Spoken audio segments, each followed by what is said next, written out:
नमस्कार मंडळी. तर आज आहे नवरात्रीचा 4था दिवस आणि आजचा कलर आहे पिवळा. त्यामुळे मग मी पिवळ्या कलरची साडी वेअर केलेली आहे आणि आजचं देवीचं रूप आहे माँ कुष्मांडा. आजच्या दिवशी या देवीची पूजा केली जाते. पिवळा कलर हा जीवनातील आनंद, सकारात्मकता आणि उत्साहाचं प्रतीक आहे.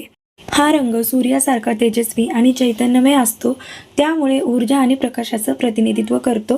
तर चला ताईंनो, आता मी बनवत आहे मस्तपैकी भेंडीची भाजी. तर दररोज एकाच टाईपची भेंडीची भाजी खाऊन कंटाळा येतो, त्यामुळे मग अशा पद्धतीने बनवत आहे. सुरुवातीला अशा पद्धतीने भेंडी कट करून घ्यायची. त्यानंतर त्याचा मसाला तयार करायचा. सुरुवातीला शेंगदाणे भाजून घ्यायचे.